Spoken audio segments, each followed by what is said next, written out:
الحمد لله نحمده ونستعينه ونعوذ بالله من شرور أنفسنا ومن سيئات أعمالنا من يهده الله فلا مضل له ومن يضلله فلا هادي له وأشهد أن لا إله إلا الله وأشهد أن محمدا عبده ورسوله أما بعد فإن خير الحديث كتاب الله وخير الهدي هدي محمد صلى الله عليه وسلم وشر الأمور محدثاتها وكل محدثة بدعة وكل بدعة ضلالة وكل ضلالة في النار فأعوذ بالله من الشيطان الرجيم بسم الله الرحمن الرحيم يا أيها الذين آمنوا اتقوا الله حق تقاته ولا تموتن إلا وأنتم مسلمون يا أيها الناس اتقوا ربكم الذي خلقكم من نفس واحدة وخلق منها زوجها وبث منهما رجالا كثيرا ونساء واتقوا الله الذي تساءلون به والأرحام إن الله كان عليكم رقيبا يا أيها الذين آمنوا اتقوا الله وقولوا قولا سديدا يصلح لكم أعمالكم ويغفر لكم ذنوبكم ومن يطع الله ورسوله فقد فاز فوزا عظيما. تمام تعریف اللہ رب العالمین کے لیے ہیں. درود و سلام ہو نبی آخر الزمان محمد صلی اللہ علیہ وسلم پر. حاضرین جمعہ، اس جمعہ میں آپ کے سامنے قیامت کا دن اس بارے میں بتانے کی کوشش کروں گا. موجودہ دنیا جس کو یہ یا ڈیجیٹل دور کہا جاتا ہے، کیسے دور میں ہم نے دنیا ہی کو سب کچھ سمجھ لیا ہے. اس کی رنگینیوں میں، اس کی ترقیوں میں ایسے گرفتار ہوئے گویا کہ آخرت کیا ہے، جزا، سزا، جنت، جہنم، یہ سب چیزیں دھیرے دھیرے گویا کہ ایسے معلوم ہو رہے ہیں کہ تاریخ کا ایک حصہ ہے. ہم نے کہیں پڑھا ہے، کہیں سنا ہے، ہاں ایک دن ایسا آئے گا، ایک دن ایسا ہو سکتا ہے. حالانکہ جو سانس ہم لے رہے ہیں یہ سانس ایک دن بند ہونے والی ہے. جن آنکھوں سے ہم دیکھ رہے ہیں یہ آنکھیں ایک دن پھترا جائیں گی. اور ایک ایسے سفر پر میں اور آپ ہیں. پیدائش سے سفر شروع ہوتا ہے اور موت کے بعد اس کا حتمی فیصلہ ہونے والا ہے. یہ دنیا کیا ہے؟ یہ دنیا دار العمل ہے، آخرت دار الجزا ہے. اسی لیے اس دنیا کو دھوکے کی جگہ کہا گیا ہے. آل عمران آیت نمبر 180 پر 5 وَمَا الْحَيَاةُ الدُّنْيَا إِلَّا مَتَاعُ الْغُرُورِ کہ نہیں ہے یہ مگر دھوکے کی زندگی، کہ انسان اسی کو اپنا سب کچھ سمجھ لیتا ہے. اسی لیے سورہ فاطر آیت نمبر 5 اللہ تعالیٰ فرماتا ہے یا ایھا الناس انما ھذہ الدنیا متاع وَإِنَّ الْآخِرَةَ هِيَ دَارُ الْقَرَارِ. اے لوگو، یہ کیا ہے؟ یہ دنیاوی زندگی چند روزہ ساز و سامان ہے اور آخرت یہی ہمیشگی کا گھر ہے. إِنَّ وَعْدَ اللَّهِ حَقٌّ فَلَا تَغُرَّنَّكُمُ الْحَيَاةُ الدُّنْيَا وَلَا يَغُرَّنَّكُمْ بِاللَّهِ الْغَرُورُ. کہ دنیاوی زندگی تمہیں دھوکے میں نہ رکھ دے اور دھوکے دینے والی چیز تمہیں دین سے، شریعت سے، حقوق سے، اس سے تمہیں دور نہ کر دے. اسی لیے قرآن مجید میں 3 سے 4 مقامات پر موت کے بارے میں کہا گیا کہ کل نفس ذائقۃ الموت، ہر نفس کو موت کا مزہ چکھنا ہے. وَإِنَّمَا تُوَفَّوْنَ أُجُورَكُمْ يَوْمَ الْقِيَامَةِ فَمَنْ زُحْزِحَ عَنِ النَّارِ وَأُدْخِلَ الْجَنَّةَ فَقَدْ فَازَ وَمَا الْحَيَاةُ الدُّنْيَا إِلَّا مَتَاعُ الْغُرُورِ. آل عمران 180 پر 5 آیت نمبر. اس آیت میں اللہ تعالیٰ فرماتا ہے ہر نفس کو موت کا مزہ چکھنا ہے. موت کو یہاں ذائقے سے تشبیہ دی گئی ہے، ٹیسٹ سے، کہ ٹیسٹ کسی کا اچھا ہو سکتا ہے، کسی کا برا ہو سکتا ہے. یہ انسان کے کرتویے پر ہے کہ وہ اپنا ٹیسٹ کیسے بنائے. کل نفس ذائقۃ الموت. پھر اس کے بعد ترتیب بار سلسلہ ہے وَإِنَّمَا تُوَفَّوْنَ أُجُورَكُمْ يَوْمَ الْقِيَامَةِ. قیامت کے دن تمہیں تمہارے اعمال کا پورا بدلہ دیا جائے گا. فَمَنْ زُحْزِحَ عَنِ النَّارِ وَأُدْخِلَ الْجَنَّةَ فَقَدْ فَازَ. کہ جو کوئی جہنم سے بچا لیا جائے اور جنت میں داخل کر دیا جائے، سمجھو کہ وہ کامیاب ہو گیا. اس کے بعد اللہ تعالیٰ فرماتا ہے وَمَا الْحَيَاةُ الدُّنْيَا إِلَّا مَتَاعُ الْغُرُورِ، کہ نہیں ہے یہ مگر دنیاوی زندگی دھوکے کا سامان ہے. کہ یہاں یہ دنیا موت کسی کا انتظار نہیں کرتی، چھوٹے بڑے میں فرق نہیں کرتی، امیر اور غریب کی شناخت برابر کرتی ہے. چاہے وہ کرسی پر ہو، عہدوں پر ہو، چاہے وہ ذمہ داریوں میں ہو، ہر کسی کا برابر نہیں، کسی کا لحاظ اس کے پاس نہیں ہے. کون عہدے پر ہے، کون کرسی پر ہے، کون امیر ہے، کون غریب ہے، کون محتاج ہے، کون ضرورت مند ہے. جب آنا ہے آ کر ہی رہتی ہے. اینما تکونوا یدرککم الموت ولو کنتم فی بروج مشیدہ. سورہ نساء آیت نمبر 70 پر 8 اللہ تعالیٰ فرماتا ہے جہاں کہیں تم رہو، اگرچہ کہ تم عالیشان گھروں میں ہو، بالا خانوں میں ہو، محلوں میں ہو، موت تمہیں آ دبوچے گی، آ پکڑے گی، اور اس کے آنے میں سیکنڈوں کا بھی لحاظ نہیں رکھا جائے گا، بلکہ جس وقت وہ طے ہے، جس گھڑی وہ طے ہے، جس حالت میں اس کو آنا ہے، اس حالت میں اس کو آنا ہی ہے، آ کر ہی رہے گی. سورہ یونس کی آیت ہے فَإِذَا جَاءَ أَجَلُهُمْ لَا يَسْتَأْخِرُونَ سَاعَةً وَلَا يَسْتَقْدِمُونَ. کہ جب کسی کا وقت مقررہ آ جائے، ایک گھڑی نہ آگے ہو سکتی ہے، نہ ایک گھڑی پیچھے ہو سکتی ہے، بس جب آنا ہے اس وقت آ کر ہی رہتی ہے. اب یہ انسان کے لیے ہے کہ وہ اپنے اعمال کے ذریعے اس دن کی تیاری کرے. کیسا رہے گا قیامت کا منظر؟ اذا الشمس كورت واذا النجوم انكدرت واذا الجبال سيرت واذا العشار عطلت واذا الوحوش حشرت واذا البحار سجرت. فرماتا ہے اللہ تعالیٰ اذا الشمس كورت، جب سورج کو لپیٹ دیا جائے گا، جب ستارے بے نور ہو جائیں گے، اور جب 10 ماہ کی حاملہ اٹھنی بیکار ہو جائے گی، پہاڑے چلا دیے جائیں گے، نفسوں کو روحوں کے ساتھ ملا دیا جائے گا، جہنم آگ کے ہوگے اس دن.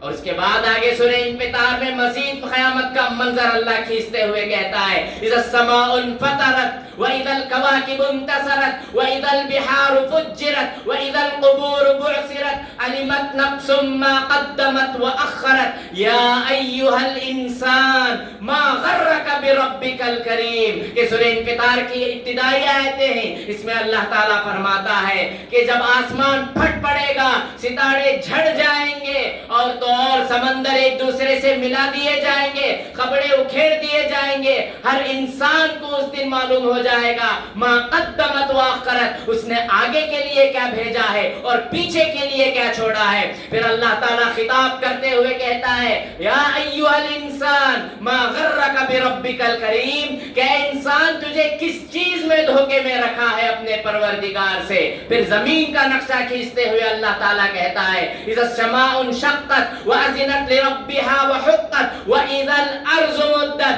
کہ جب آسمان پھٹ پڑے گا، زمین صاف ہو جائے گی، یہ عالیشان محلات، یہ عمارتیں، یہ اس طرح کی بنیادیں، تعمیریں، کچھ بھی نہیں، پوری زمین صاف ہو جائے گی. اب اس وقت انسان کی حالت کیا ہوگی؟ اگر وہ نیک ہے، متقی ہے، پرہیزگار ہے، تو خود قرآن کہتا ہے الَّذِينَ تَتَوَفَّاهُمُ الْمَلَائِكَةُ طَيِّبِينَ يَقُولُونَ سَلَامٌ عَلَيْكُمْ ادخلوا الجنت بما کنتم تعملون. سورہ نحل آیت نمبر 30 پر 2 اللہ تعالیٰ فرماتا ہے جو متقی ہے، نیک ہے، پرہیزگار ہے، فرشتے اس کے پاس جائیں گے اس نیک روح لینے کے لیے، اور کہا جائے گا، وہ کہیں گے فرشتے یقولون السلام علیکم، تم پر اللہ کی سلامتی ہو، رحمتیں ہو، برکتیں ہو، ادخلوا الجنہ، تم پاک روح ہو، جہاں جنت میں داخل ہو جاؤ، بما کنتم تعملون، ان اعمال کے بدلے جو تم کیا کرتے تھے. وہی اگر گنہگار ہے، ظالم ہے، بد کردار ہے، اپنی زندگی برائیوں میں، گناہوں میں، زنا میں، فحاشی میں، سود میں، جھوٹ میں،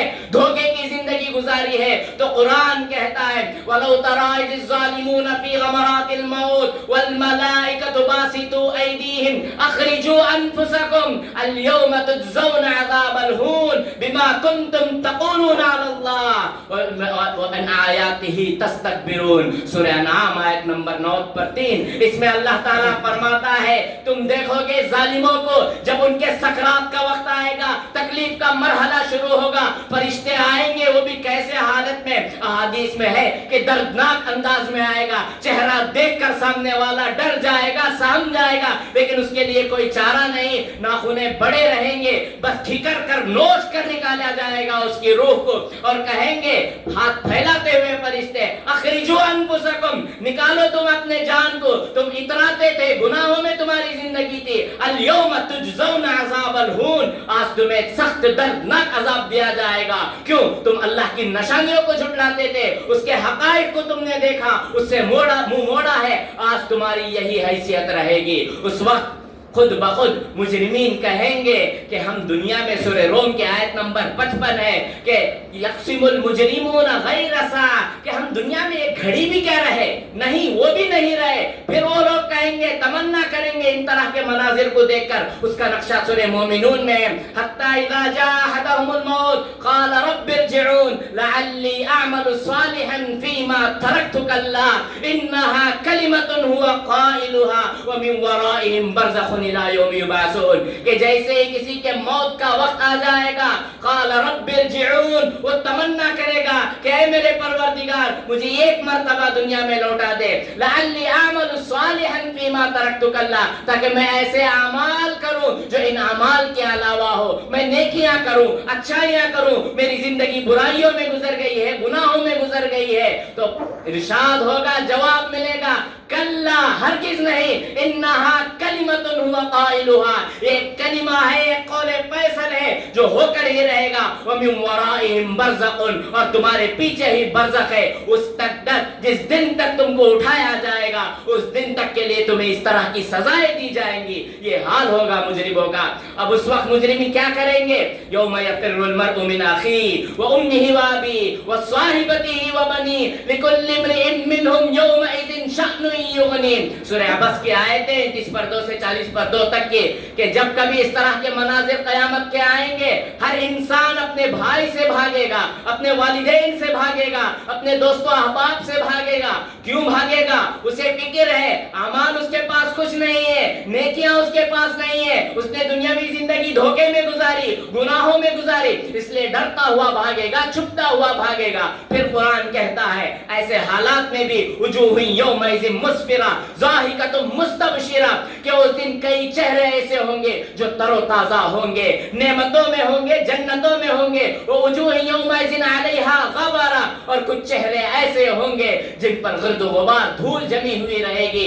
اولئک ہم الکفرۃ الفجرہ، یہی لوگ ہیں جو فاسق ہیں اور بد کردار ہیں. اور خود قرآن اس کے بعد کا نقشہ ان کا کیسا ہوتا ہے یہ کھینچتے ہوئے کہتا ہے، سورہ حاقہ کی آیتیں ہیں کہ اس طرح کی آیتوں کو دیکھ کر آپ صلی اللہ علیہ وسلم نے کہا، من سرہ ان ینظر یوم القیامت کأنہ رأی عین فلیقرأ اذا الشمس کورت واذا السماء انفطرت واذا السماء انشقت.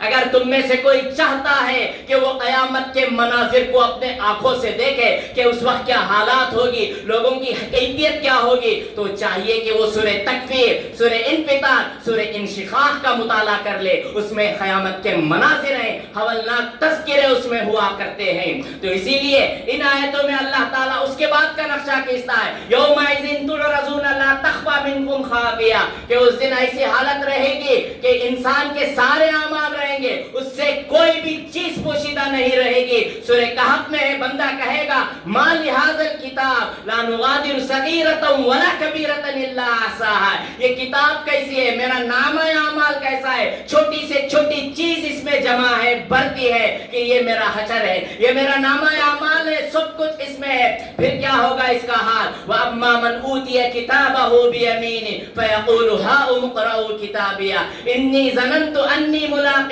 حِسَابِيَهْ فَهُوَ فِي عِيشَةٍ رَاضِيَةٍ فِي فی جنت عالیہ قطوفہا دانیہ. سورہ حاقہ کی آیتیں ہیں. اس میں اللہ تعالیٰ فرماتا ہے رہا وہ شخص جس کو اس کا نامہ اعمال سیدھے ہاتھ میں دیا جائے، وہ کہے گا خوشی سے ہاؤ مقرؤ کتابہ، لو میرا کتاب، لو میرا نامہ اعمال پڑھو. میرا گمان تھا، مجھے اچھا یقین تھا کہ میرا نامہ اعمال ملنے والا ہے. فَهُوَ فِي عِيشَةٍ رَاضِيَةٍ، وہ سکون کی زندگی میں ہوگا، جنت کے بالا خانوں میں ہوگا جس کے میوے نہایت جھکے ہوئے رہیں گے. وہی ایسا شخص جس نے دنیاوی زندگی دھوکے میں گزاری ہے، بد کرداری میں گزاری ہے. وَأَمَّا مَنْ أُوتِيَ كِتَابَهُ بِشِمَالِهِ فَيَقُولُ يَا لَيْتَنِي لَمْ أُوتَ كِتَابِيَهْ وَلَمْ أَدْرِ مَا حِسَابِيَهْ يَا لَيْتَهَا كَانَتِ الْقَاضِيَةَ مَا أَغْنَىٰ عَنِّي مَالِيَهْ هَلَكَ عَنِّي سُلْطَانِيَهْ. کہ جس کو اس کا نامہ اعمال بائیں ہاتھ میں دیا جائے گا، وہ کہے گا کہ مجھے خبر ہی نہیں تھی اس کی، اور میں جانتا ہی نہیں کہ نامہ اعمال کیا ہے. مَا أَغْنَىٰ عَنِّي مَالِيَهْ، جو مال، جو تجارتیں، جو اسباب میں نے کمایا وہ مجھے کچھ کام نہیں آیا. ہلک عنی سلطانیہ، مجھ سے میری سلطنت جاتی رہی، کچھ بھی اس کا فائدہ نہیں ہوا. پھر قرآن کہتا ہے خذوہ فغلوہ، پکڑو اس کو، جہنم میں ڈالو اس کو، جوخ پہنا دو اس کو. ثم الجحیم صلو، پھر جہنم میں اس کو جھونک دو. ثم فی سلسلۃ ذرعها 70 ذراعا فاسلکوہ، پھر ایک ایسی زنجیر جس کی لمبائی 70 گز ہے اس میں اس کو جگیر دو. ایسی حالت میں مجرمین کے لیے مزید حساب کہ وہ چاہے گا کہ میں اس حساب سے بچ جاؤں، کوئی اور میرا بوجھ اٹھا لے. خود قرآن اس کا نقشہ کھینچتا ہے سورہ معارج میں کہ وَلَا يُسْأَلُ حَمِيمٌ حَمِيمًا يَوَدُّ الْمُجْرِمُ لَوْ يَفْتَدِي مِنْ عَذَابِ يَوْمِئِذٍ بِبَنِيهِ وَصَاحِبَتِهِ وَأَخِيهِ لِكُلِّ امْرِئٍ مِّنْهُمْ يَوْمَئِذٍ شَأْنٌ يُغْنِيهِ. کہ خود قرآن نقشہ کھینچتے ہوئے کہتا ہے کہ جب کبھی اس طرح کی حالت آئے گی، عذاب، سزا، جزا سب ہو جائے گا، فیصلہ ہو جائے گا، مجرمین تمنا کریں گے کہ ان کا نامہ اعمال، ان کے جو تکالیف ہے، ان کی جو سزائیں ہیں، وہ ان کی اولاد لے لے، ان کی بیوی لے لے، ان کے بھائی لے لے. ثم ینجی، پھر وہ بچ جائے، نجات پالے. کلا انہا لظا، خود قرآن کہتا ہے ہرگز نہیں، وہ بہکتی ہوئی آگ ہے، بہترین طریقے سے بنائی ہوئی آگ ہے. نزاعۃ للشوا، جو جہنموں کو اکھیڑ کر رکھ دے گی، بدنوں کو، جسموں کو کھوریش کر رکھ دے گی. تدعو من ادبر وتولی، وہ بلائے گی ایسے شخص کو جس نے اعراض کیا ہے، جس نے دنیا سے منہ موڑا ہے، جس نے آخرت پر دنیا کو ترجیح دی ہے. ایسے لوگوں کو وہاں بلایا جائے گا، سخت سے سخت سزا دی جائے گی. وہ بھی کیسی حالت میں کہ اس حساب و کتاب کے لیے وہ پکاریں گے وَنَادَوْا يَا مَالِكُ لِيَقْضِيَ عَلَيْنَا رَبُّكَ قَالَ إِنَّكُمْ مَاكِثُونَ. سورہ زخرف میں اللہ تعالیٰ نقشہ کھینچتا ہے کہ وہ کہیں گے اے مالک، فرشتے کا نام ہے لِيَقْضِيَ عَلَيْنَا رَبُّكَ، کہ تمہارے رب سے کہہ دے کہ وہ ہمارا فیصلہ کر دے. تو جواب ملے گا انکم ماکثون، تم یہاں پر ہی ہمیشہ کی زندگی گزاریں گے. سورہ نبا میں اس کا نقشہ ہے وَكَذَّبُوا بِآيَاتِنَا كِذَّابًا وَكُلَّ شَيْءٍ أَحْصَيْنَاهُ كِتَابًا فَذُوقُوا فَلَن نَّزِيدَكُمْ إِلَّا عَذَابًا. کہ جب وہ گڑ گڑائیں گے، روئیں گے، پلائیں گے کہ ہمارے پاس اتنی سکت نہیں ہے، اتنی طاقت نہیں ہے، ہمارے لیے کچھ نہ کچھ آسانیاں عطا کر، ہمیں اس جہنم سے چھٹکارا دے دے، ہمارے لیے ایک اور موقع دے دے. تو قرآن کہتا ہے فَذُوقُوا فَلَن نَّزِيدَكُمْ إِلَّا عَذَابًا. مفسرین کہتے ہیں اس سے زیادہ ہیبت ناک آیت نہیں ہے کہ تم چکو رحم و کرم کے بارے میں، جس کے بارے میں ہر آیت میں ہم پڑھتے ہیں اس رکعت کے کہ الرحمن الرحیم مالک یوم الدین، بڑا رحمان ہے، بڑا ہی مہربان اور رحم کرنے والا ہے. اس کی طرف سے آئے گا ایسے بد کردار لوگوں کے لیے جنہوں نے دنیا کو ترجیح دی ہے. فذوقوا فلن نزیدکم الا عذابا، تم چکو عذابات کو، تمہارے لیے عذابات میں ہی جاری اضافہ ہوا جائے گا کہ یہی ہم اضافہ کریں گے، تم کو اور موقع نہیں دیا جائے گا، تم کو اور سدھرنے کی کوئی گنجائش نہیں دی جائے گی. کیوں؟ تو کہ دنیا ہمارے لیے بنائی گئی تھی. الذی خلق الموت والحیات لیبلوکم ایکم احسن عملا، کہ اس نے تمہارے لیے زندگی اور موت کو بنائے تاکہ وہ آزمائے تم پہ، تم میں سے عمل کے اعتبار سے کون بہتر ہے. یہ دنیا یہ دار الامتحان ہے. ہم میں سے ہر ایک کوشش کرتا ہے، محنت کرتا ہے، کماتا ہے. دو ہی وجوہات کو رکھ کر وہ سارے کام کرتا ہے. پہلی وجہ اپنے بیوی بچوں کے، یہی کرتا ہے انسان کہ اتنی محنت کرتا ہے، صحیح غلط میں تمیز بھول جاتا ہے، اچھے برق کا فرق بھول جاتا ہے، حلال و حرام کیا ہے اس کا بھی فرق نہیں کرتا ہے، بس کماتا ہے، محنت کرتا ہے، مزدوری کرتا ہے، اپنی جوانی، اپنی عمر، اپنا مرحلہ، اپنی صحت سب کچھ لگا دیتا ہے۔ کیوں؟ اپنے بیوی بچوں کے لیے، یا نہیں تو دوسری چیز مال کی ہوس، عزت اور کرسی کی ہوس۔ اسی لیے سورہ انفال آیت نمبر 20 پر 8 اللہ تعالیٰ فرماتا ہے وَاعْلَمُوا أَنَّمَا أَمْوَالُكُمْ وَأَوْلَادُكُمْ فِتْنَةٌ وَأَنَّ اللَّهَ عِندَهُ أَجْرٌ عَظِيمٌ، کہ تم جان لو تمہارے لیے تمہارے مال اور تمہارے اولاد ایک آزمائش ہے۔ یہ آزمائش آپ کو نیکیوں میں بھی آگے بڑھا سکتے ہیں، یہ امتحان آپ کو بدی کی طرف، گناہوں کی طرف بھی لے جا سکتا ہے۔ اسی لیے سورہ تغابن آیت نمبر 15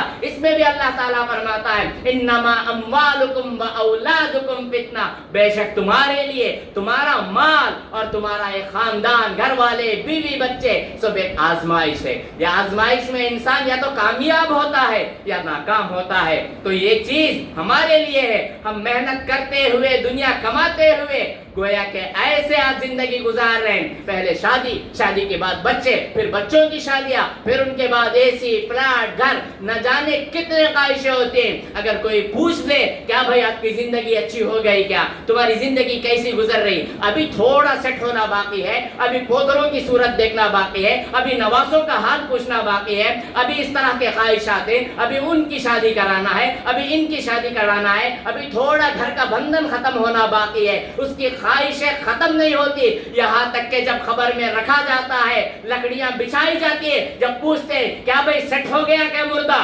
مرحوم کو تم سیٹ کر دیے، تب کہتے ہیں لوگ ہاں ہاں سیٹ ہو گیا۔ وہاں جا کر ہی انسان سیٹ ہوتا ہے، دنیا میں وہ چاہے کتنا بھی کوشش کر لے سیٹنگ اس کے لیے نہیں ہے۔ اسی لیے آپ صلی اللہ علیہ وسلم نے فرمایا لو کان لابن آدم وادیان من ذهب لابتغى ثالثا، کہ اگر بنی آدم کے لیے مال کی دو وادیاں ہو، سونے کی دو وادیاں ہو، وادیاں مطلب دو شہر جس کے درمیان ایک شہر بس سکتا ہے، اتنا اللہ تعالیٰ خزانہ دے دے لابتغى ثالثا، تو وہ تیسرے کی خواہش کرے گا، تیسرے کی آرزو کرے گا، تیسرے کی تمنا کرے گا۔ پھر آگے آپ صلی اللہ علیہ وسلم نے فرمایا لا یملأ جوف ابن آدم الا التراب، کہ اگر انسان کے خواہشات کو کوئی چیز بھر سکتی ہے تو وہ خبر کی مٹی ہے، وہیں جا کر اسے سکون آئے گا، وہ بھی کب؟ جب اس کے اعمال اچھے ہو، جب نیکیاں برابر ہو، اگر نہیں تو پھر وہاں سے برابر کے مناظر شروع ہو جاتے ہیں۔ اسی لیے قرآن کہتا ہے سورہ شعراء میں ہے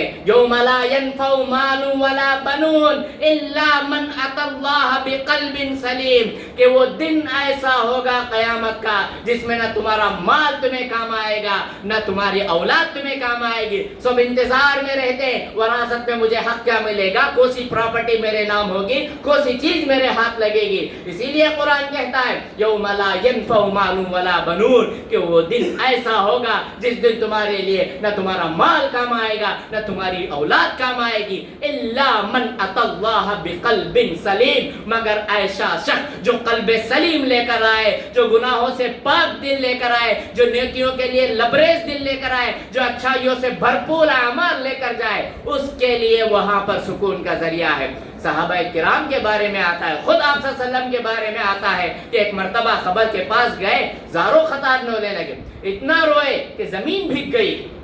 پوچھتے ہیں کیا ماجرا ہے اللہ کے رسول، اتنے زاروں قطار آنسو ہیں؟ تو آپ صلی اللہ علیہ وسلم کہتے ہیں، ابن ماجہ کی روایت ہے لمثل ھذا فاعدوا، اس دن کے لیے تیاری کرنا ہے تم کو، کیونکہ یہ دن کسی کے لیے کوئی اہمیت نہیں ہے، جو انسان ہے اس کے اعمال ہی بس اس کے لیے سہارا دیے جائیں گے۔ حضرت ابو ہریرہ رضی اللہ عنہ کے بارے میں آتا ہے جب ان کے موت کا وقت قریب آیا، امام احمد رحمہ اللہ نے اس واقعے کو نقل کیا ہے، زاروں قطار رونے لگے۔ ساتھیوں نے پوچھا کیا ماجرا ہے، آپ کے آنکھوں میں آنسو کیوں رو رہے ہیں تم؟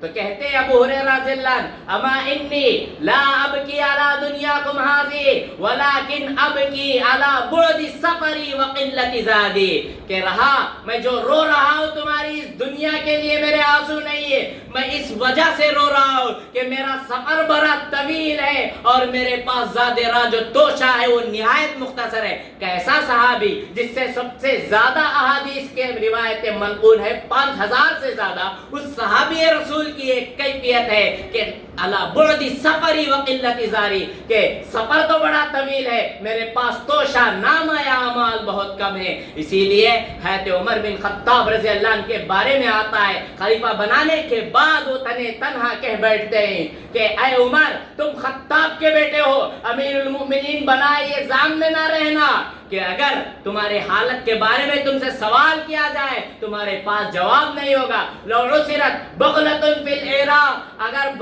کہ عراق میں کوئی خچر زمین میں کچھ اس کو زخم لگ جائے، گر جائے، چوٹ لگ جائے، تو کل تم سے اس کے بارے میں سوال نہ پوچھ بیٹھے. اسی لیے وہ کہتے ہیں، بیہقی رحمہ اللہ نے روایت کو نقل کیا ہے، حاسبوا انفسکم قبل ان تحاسبوا وزنوا انفسکم قبل ان توزنوا وتزینوا للعرض الاکبر کذا الاکبر، کہ اپنا حساب و کتاب لیا کرو، اپنے نفس کا محاسبہ کیا کرو قبل اس کے کہ تمہارا حساب و کتاب لیا جائے. وزنوا انفسکم قبل ان توزنوا، اور تم اپنا حساب کرو، اپنے آپ کو ترازو میں تولو کہ مجھ سے کتنے غلطیاں ہوئے، اچھائیاں کتنے ہوئے، کسی کا دل تو نہیں توڑا، کسی کو دکھ تو نہیں پہنچایا، کسی کو چوٹ تو نہیں پہنچائی، کسی کو دھوکہ نہیں دیا، کسی کا ناجائز مال تو نہیں ہڑپ پائے. کیوں؟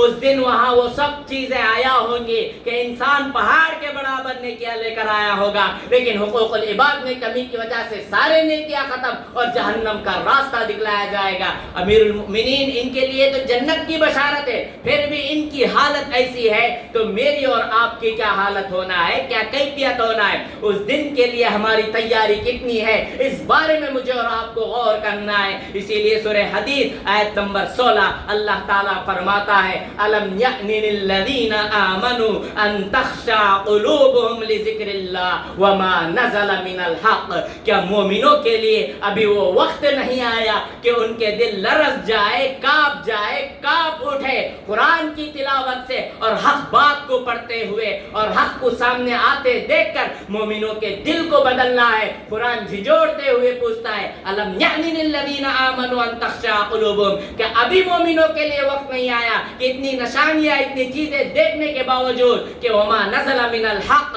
کہ حق کیا ہے، اچھائی کیا ہے، برائی کیا ہے، یہ آ جانا چاہیے. کہ آج ہم ہیں، یہ تو تقارب الزمان میں میں اور آپ جی رہے ہیں کہ زمانہ گویا کہ گنتیوں کے مطابق گزر رہا ہے کہ موت قریب ہے، آج نہیں تو کل آئے گی. بادروا کالاعمال، کہ اپنے اعمال میں جلدی کرو اس فتنے سے. یصبح مؤمنا ویمسی کافرا، یمسی مؤمنا ویصبح کافرا، کہ صبح ایمان کی حالت میں رہے گا، شام کفر میں چلا جائے گا، یا شام ایمان کی حالت میں رہے گا، صبح کفر کے حالت میں چلا جائے گا. سوشل میڈیا کے اس زمانے میں ایسا ہی کچھ ہو رہا ہے کہ رات کے تنہائیوں میں کیا برائیاں، کیا گناہ، کیا بدکرداریاں ہو رہے ہیں، اللہ ہی بہتر جانتا ہے. تو کوشش کیجئے کہ اپنے آپ کو آخرت کے لیے تیاری کرے. کن فی الدنیا کأنک غریب او عابر السبیل، کہ تم دنیا میں ایسے زندگی گزارو گیا کہ راہ چلتے مسافر ہو. اسی لیے حضرت علی رضی اللہ عنہ کا یہ جملہ ہے، یا دنیا غری غیری طلقت کی سلاسن، کہ اے دنیا تو جا اور کسی اور کو دھوکہ دے،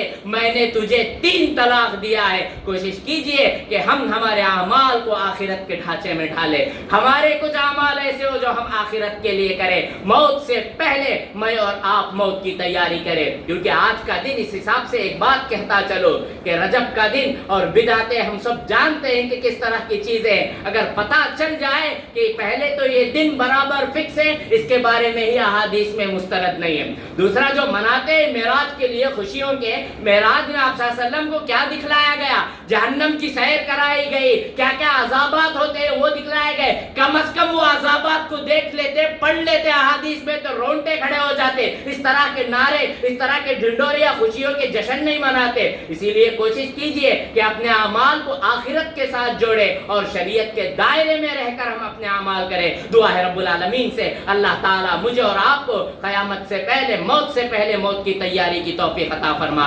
آمین. بارک اللہ لنا ولکم فی الآیات والقرآن والذکر الحکیم، انہ تعالی جواد کریم ملک بر رؤوف ورب حلیم.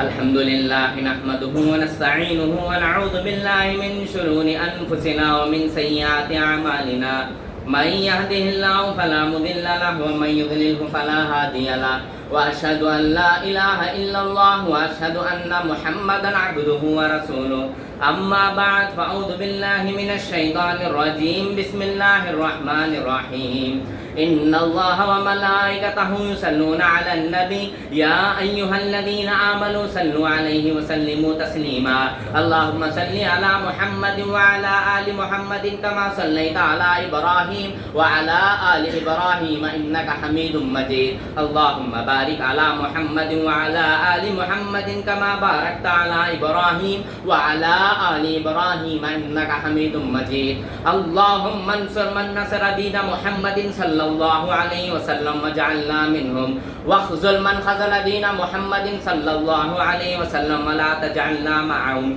عباد الله رحمني ورحمكم الله إن الله يأمر بالعدل والإحسان وإيتاء ذي القربى وينهى عن الفحشاء والمنكر والبغي يعظكم لعلكم تذكرون اذكروا الله يذكركم وادعوه يستجب لكم ولذكر الله تعالى أعلى وأعز وأجل وأهم وأتم وأكبر